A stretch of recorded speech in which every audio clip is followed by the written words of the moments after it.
Morning guys, आप लोग कैसे हैं? आई होप आप सभी अच्छे होंगे। Hindi teachers by Renu ma'am channel में आप सभी का स्वागत है।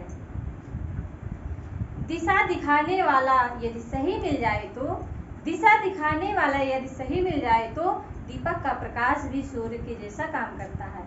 आइए इसी बेस्ट स्लोगन के साथ आगे बढ़ते हैं और वीडियो स्टार्ट करते हैं।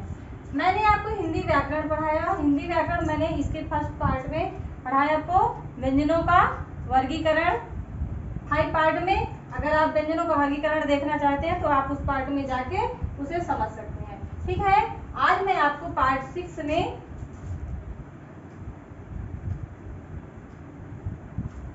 में आज आपको बताऊंगी विसर्ग, चंद्रबिंदु, हलंत, अनुस्वार और अनुनासिक। इसी बारे में आज आपको बताऊंगी और रेफ रा, यही सारी चीजें आज इस वीडियो में आएंगी। तो वीडियो ध्यान से देखिएगा और लास्ट में आपसे 5 क्वेश्चन पूछूंगी। उन क्वेश्चनों का आंसर आप कमेंट बॉक्स में जरूर बताइएगा। ठीक है, तो सबसे पहला है आपका विसर्ग। विसर्ग आप जानते हैं, जो विसर्ग है वो हमारा अयोगवाह में आता है। तो इसका प्रयोग हम कैसे करते हैं? हिंदी व्याकरण में हम इसके प्रयोग के बारे में जानेंगे कि हिंदी व्याकरण में इसका प्रयोग कैसे करते हैं।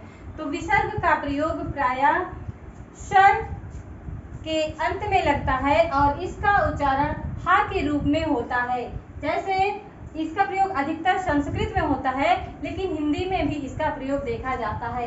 हिंदी में जैसे आपका है प्रातः, हा का वर्ण का उच्चारण हो रहा है, पुनः, अतः या शतः, कुछ भी हम कह सकते हैं, लेकिन उसका हम प्रयोग बिंदु के रूप में करते हैं। इस विसर्ग का प्रयोग हम किस रूप में करते हैं? बिंदु के रूप में करते हैं। अगला है आपका चंद्रबिंदु। इसको हम अनुनासिक भी बोलते हैं। इस चंद्रबिंदु को हम क्या बोलते हैं? अनुनासिक भी बोलते हैं। और हिंदी में यह एक अपनी ध्वनि है। इसका प्रयोग संस्कृत में नहीं पाया जाता है और इसका हम प्रयोग कैसे करते हैं? चंद्रबिंदु के रूप में। कैसे करते हैं? चंद्रबिंदु के रूप में। जैसे आप हिंदी में ये शब्द पढ़ते होंगे, जैसे हो गया आपका सांप, आंख, गांव, पांव। आगे हम बताएंगे आपको हलंत। हलंत का हम यूज व्याकरण में कहाँ पे करते हैं और क्यों करते हैं? ठीक है, तो जहाँ पे दो वर्णों को जोड़ने में असुविधा होती है, हम वहां पे हलंत का यूज करते हैं। या स्वर विहीन वर्णों को लिखने के लिए हम हलंत का यूज करते हैं। जैसे आपका इधर हो गया पद्मा, खट्टा, बुढ़ा या चट्टा या पक्का, कुछ भी हम हलंत का यूज करके इसको हम लिख सकते हैं। यानी कि जो हमारे हलंत वाले वर्ण होते हैं ये कैसे होते हैं? स्वर विहीन, यानी कि इसमें स्वर नहीं होते हैं। अगला है आपका चंद्र। आप हिंदी व्याकरण में कहीं कहीं शब्दों को सिर्फ चंद्र बिंदु के रूप में चंद्र बना रहता है, उसमें बिंदु नहीं रहता है। ऐसे वर्णों और ऐसे शब्दों को आपने हिंदी व्याकरण में देखा होगा। जैसे कुछ शब्दों में इस चिन्ह का प्रयोग केवल चांद के रूप में होता है, चंद्र के रूप में होता है और इसका उच्चारण आ के रूप में नहीं होता है। इसको हम आ उच्चारित नहीं करते हैं। इसका उच्चारण प्रायः औ के समान होता है। जैसे इसका उच्चारण औ के समान होता है और ज्यादातर इसका प्रयोग अंग्रेजी शब्दों में किया जाता है।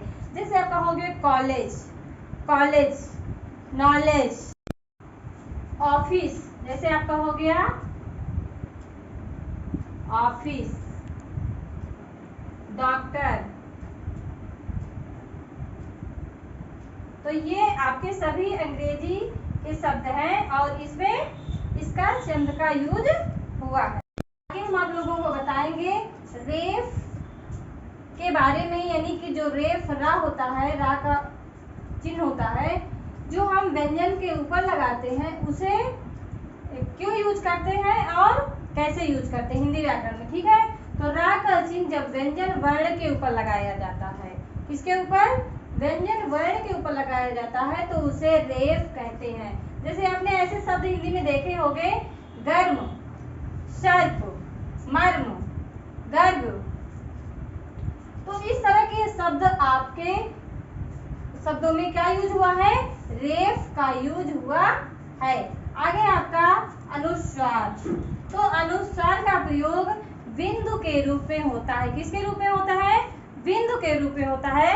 जैसे आपका है मंगल, चंदन, संगम या भंग, मतलब किसी भी शब्द में अगर बिंदु लगा हुआ है तो वहां पे आप समझ जाइए कि वहां पे अनुस्वार का यूज हुआ है। आगे आपके प्रश्न है और इन प्रश्नों के उत्तर आप लोग कमेंट बॉक्स में जरूर बताइएगा, ठीक है। तो आप ये बताइए, हलंत का प्रयोग कहाँ होता है?